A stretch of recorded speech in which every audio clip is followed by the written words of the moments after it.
been a really exciting season for us. As you know, it's our second season, and we stepped it up a bit this season, employed some different riders, and as you can see by our results, we've had a significant improvement. We had a plan of we wanted to be consistently top 10, chipping away for 6th, and we've already had a 6th place and consistently in the top 10. So to plan, yes. Now the second half of the season where we need to push on a bit. We're improving all the time, you know. We're still quite a new team, and I think we're going in the right direction. Yeah, there's lots of things always to be improved. You know, you're never perfect, especially not until you're winning anyway. We've still got a lot of potential to get inside the top 6. We're not a million miles away, so I'm going to be pushing hard for that. I think the bike's already in a good place. I think the Lloyds British GBmoto Honda's performing really well at the moment, and obviously after the time I've had out injured and to be coming back now and performing better, I feel that I can make some improvements in my riding and my techniques to make the step from the sort of 8th, 9th, 10th area where I am to up more towards hopefully the 4th, 5th, 6th area. That's where I'd like to be, you know, and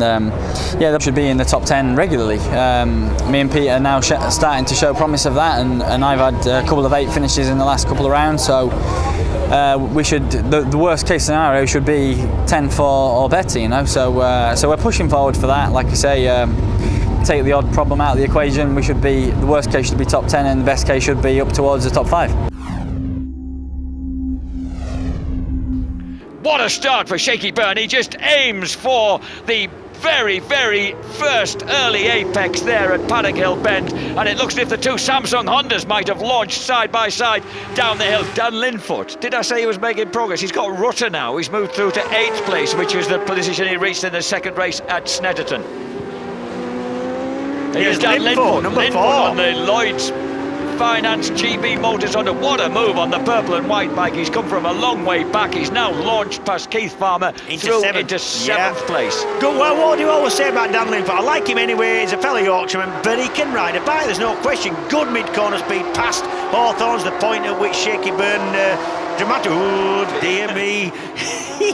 Look at that, Linfoot nicks 7th, Farmer gets 8th. Some good and some bad, really. A little bit disappointed with my opening laps. I didn't make a good start, and I dropped back from 9th on the grid to 14th in the race, which, you know, isn't ideal. So the first few laps were fairly hectic with some other riders, and I just had to chip away and come through as many as I could. There was a few crashes as well, which you don't want to take results on other people's misfortune, but along with the 5 or 6 possible guys that I overtook as well. So I finished 7th, which is the best of a bad job, you know. It's quite good points from what was a bad start. First race we had a bit of an issue with the clutch, which we found on the outlap, on the sighting lap to the grid.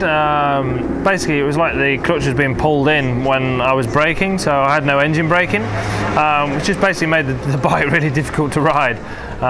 So we kind of knew that, but just tried to make the best of what we got. Got away all right in the first couple of laps. I kind of dug in and stuck my nose in as hard as I could, and the positive to take from it really is that I about equalled my best lap of the weekend with a bike that wasn't really working so well.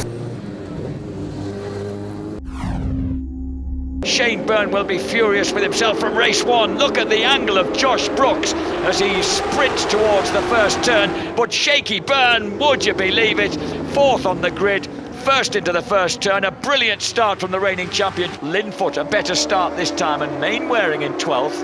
Smertz has jumped up to 13th ahead of Farmer and Hickman. Linfoot is now harrying the American, although actually he's about a second and a half behind him. Keith Farmer in 10th. To the checkered flag, Shaky wins it. Jacobson 8th, Linfoot 9th. Didn't improve on the start like I was hoping to from the first race, but it didn't affect me as much as what the first race did, to be honest. I still managed to get away in quite a fast group, which helped me along, and I think I was lying 8th or 9th in the first part of the race, but more importantly a better pace than in race 1. Unfortunately the safety car came out after 4, maybe 5 laps. So that gave everyone a chance for everything cooled down with the bike. You know, the tyres cooled off a little bit, and when we got going again after the safety car, I just didn't seem to have the same feelings what I did in the first part of the race, which was disappointing because I was hoping to go with the guys in front. You know, there was Taiko Suzuki of Jacobson, there was the build-based bike of Westmoreland and Kirkham, and I was hoping to stay with that group. So I was a little bit disappointed not to achieve that, but next best was where I finished, was 9th place. Second race, it still didn't really go to plan. We were kind of hoping that the changes made from the first race, where we had a bit of a problem, would help us. But at the minute, we seem to have a piece of the jigsaw missing, and it's not quite. We're not quite sure what it is. So a bit of a frustrating weekend, but we're hoping to find it before we go back to Walton Park. Not exactly happy, but pleased we've come away with 4 point scoring results and no trashed bikes, but really we should have been pushing for 6th place, so we've got to find a bit, and we've got to go away from here now and be studying all the data and finding exactly where we can improve. And Alton next round is a good circuit for us, and we really need to be pushing on there. A bad result at Alton and our season could start slipping away from us.